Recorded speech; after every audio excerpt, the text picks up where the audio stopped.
नमस्ते, वंदे मातरम, जय हिंद।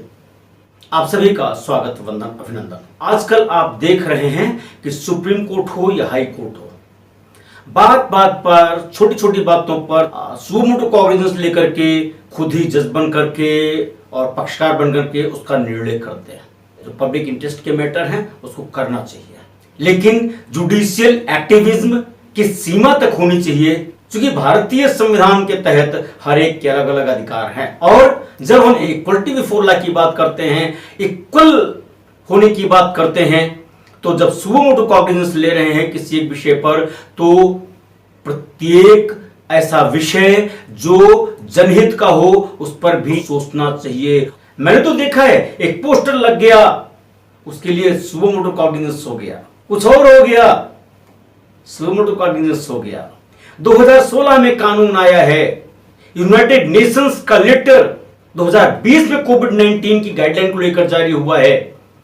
पूरे भारत में दिव्यांगजन की स्थिति क्या रही है किसी से छिपा नहीं है। क्वारंटीन सेंटर्स बने थे, कोविड-19 की लाइट में दिव्यांगजन के लिए जो फ्रेंडली होने की बात कही गई थी, एक भी क्वारंटीन सेंटर ऐसा नहीं था जहां पर दिव्यांगजन के लिए वो फ्रेंडली रहा हो। 29 अप्रैल 2020 के पत्र में साफ साफ मेंशन किया है, भोजन तक की व्यवस्था करनी है, आवास तक की व्यवस्था करनी है, उनके हितों की रक्षा करनी, उनका शोषण न होने पाए ऐसी व्यवस्था करनी है। खैर, भारत सरकार ने 2 काम तो अच्छे कर दिए, वैक्सीनेशन में प्रियॉरिटी दे दिया, टेस्टिंग में प्रियॉरिटी दे दिया। लगता है कि दिव्यांगजन बहुत ज्यादा एडवांस हो गए हैं, विकसित हो गए हैं। अब वो वंचित और दलित शोषित की श्रेणी में नहीं आते। किसी भी राजनीतिक दल ने इस सोचने की हिम्मत नहीं करी कि दिव्यांगजन ऐसी कोविड-19 की महामारी के दौरान कैसे जीवन जी रहे होंगे। मैं दोष किसी को नहीं देता, यह दोष अगर है तो उन दिव्यांगजन का है जो जिंदाबाद मुर्दाबाद का नारा लगाते हुए लोगों के पीछे घूमते रहते हैं, अपने अस्तित्व, अपने स्वाभिमान को ताक पे रख दिया है। जो बात बात पर संज्ञान लेते हैं वो भी शांत हैं।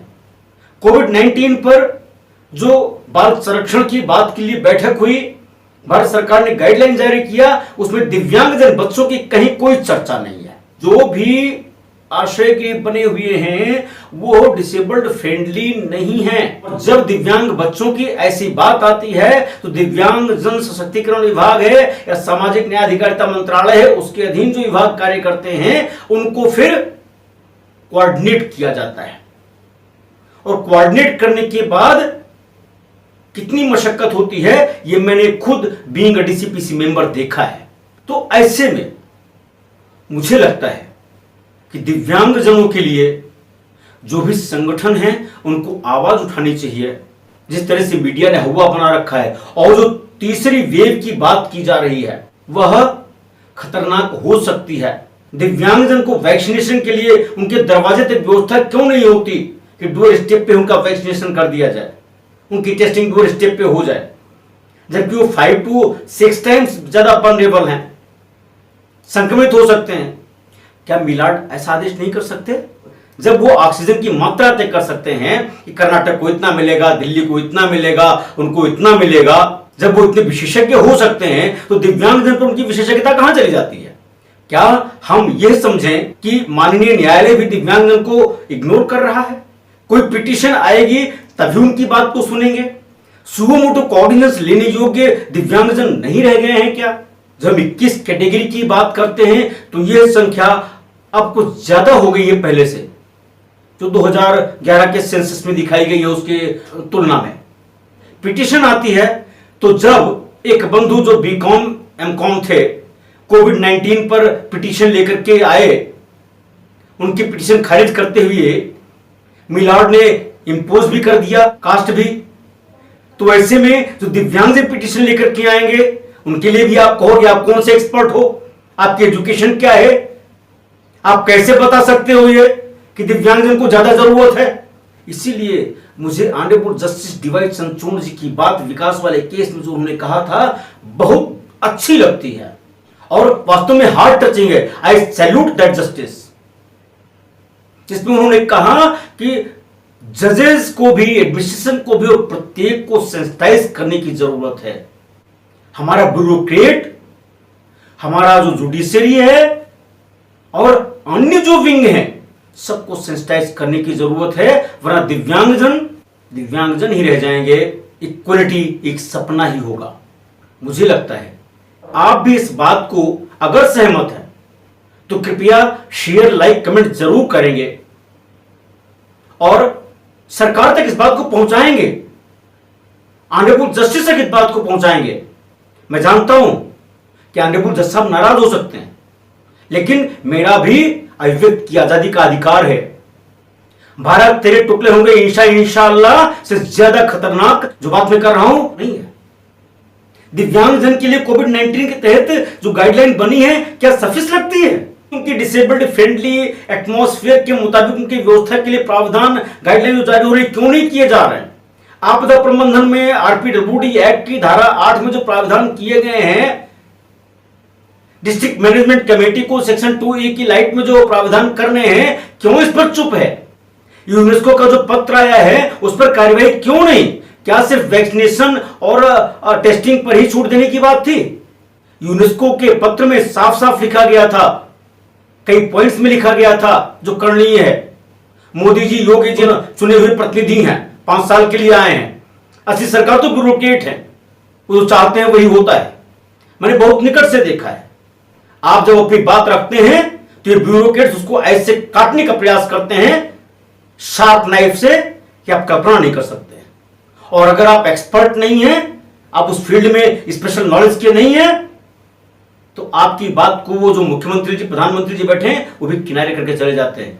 उनको अपने ब्यूरोक्रेट्स पे ज्यादा यकीन है और होना भी चाहिए, लेकिन जो ग्राउंड से जुड़ा हुआ व्यक्ति है उसकी बात पर उनको विश्वास नहीं होता है।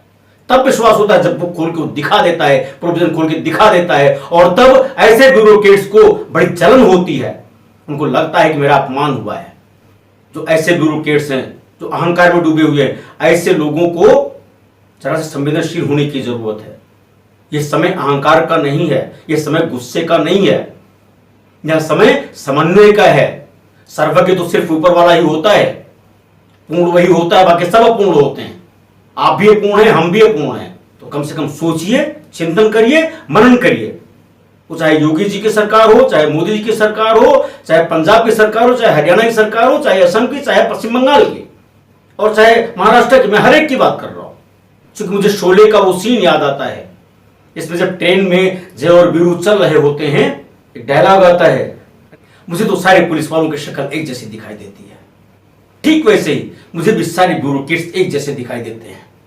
कुछ को छोड़ दीजिए जिनमें मानवता होती है। कुछ ब्यूरोक्रेट्स वास्तव में ऐसे हैं जिनका चरण चूमने का मन करता है, लेकिन ऐसे अहंकारी ब्यूरोक्रेट्स जो सत्ता के मद में इतने चूर हो जाएं, सरकार को ही बरगला दें, दिव्यांगजनों के हितों को ही बरगला दें, और ग्राउंड रिपोर्ट मुख्यमंत्री तक, प्रधानमंत्री तक ना पहुंचने दें, सोशल मीडिया पे उनके पोर्टल पे जाके भी कहिए तो भी उसकी रिपोर्ट निगेटिव ही जाएगी। ऐसे में जो चुने हुए प्रतिनिधि हैं, वो चाहे मुख्यमंत्री हो चाहे प्रधानमंत्री हो, उनको सतर्क होना पड़ेगा, वरना ऐसे लोग डकार जाएंगे आपको और पता भी नहीं लगेगा कब क्या हो गया। सावधान होने की जरूरत है। प्रत्येक के अधिकारों का संरक्षण करते हुए दिव्यांगजन को भी समावेशन के लिए हर योजना में, खासतौर से कोविड-19 के काल में, चिंतन करने की जरूरत है, उनको इंक्लूड करने की जरूरत है, उनको समावेश करने की जरूरत है, ताकि समता का भाव आ सके, अच्छा संदेश जा सके। बहुत बहुत धन्यवाद। वंदे मातरम। जय हिंद।